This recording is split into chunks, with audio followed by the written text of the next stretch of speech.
Karimnagar municipal corporation పరిధిలోని 11వ డివిజన్లో మాజీ కార్పొరేటర్ ఆకుల నరసయ్య కోరిక మేరకు సుడా నిధులతోటి పలు అభివృద్ధి పనులకు గాను శంకుస్థాపన కార్యక్రమాలు చేపట్టారు. సుడా చైర్మన్ నరేందర్ రెడ్డి పలు అభివృద్ధి పనులకు గాను భూమి పూజలు చేశారు. ఈ సందర్భంగా మాజీ కార్పొరేటర్ ఆకుల నరసయ్య మాట్లాడుతూ సుడా నిధులతోటి 11వ డివిజన్లోని పలు అభివృద్ధి పనులకు శంకుస్థాపన చేసుకోవటం ఆనందంగా ఉందన్నారు. రానున్న రోజుల్లోనూ మరిన్ని అభివృద్ధి పనులను నిధులు కేటాయించినందుకు సుడా చైర్మన్ నరేందర్ రెడ్డి సిద్ధంగా ఉన్నారని అన్నారు. 11వ డివిజన్ అభివృద్ధిలోకి తీసుకెళ్లేందుకు తాను సిద్ధంగా ఉన్నానని సుడా చైర్మన్ మాట ఇవ్వటం జరిగిందన్నారు. సుడా చైర్మన్ నరేందర్ రెడ్డి మాట్లాడుతూ 11వ డివిజన్ అభివృద్ధిలో చాలా వెనుకబడిందన్నారు.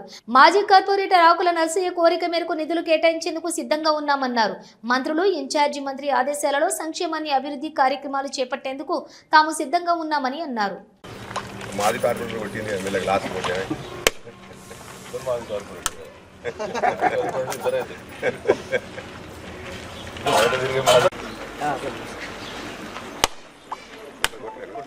ఈరోజు కరీంనగర్ కార్పొరేషన్ పరిధిలోని 11వ డివిజన్లో అభివృద్ధి పనుల కొరకు SUDA chairman urban development authority SUDA chairman Komatireddy Narender Reddy గారు మా వాడకు రావడము, వారికి ఘనంగా స్వాగతం తెలపడం జరిగింది.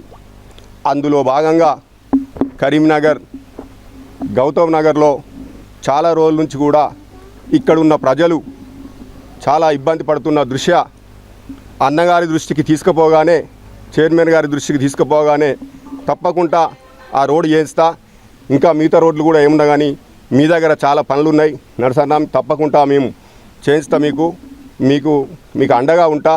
రేపు కూడా భవిష్యత్తులో కూడా మనం ఇక్కడ నుంచి కూడా మళ్ళా కార్పొరేషన్కు ఎవరు పోటీ చేసినా మనకు వీళ్ళందరూ ఓట్లేసే విధంగా మీకు అభివృద్ధి చేసి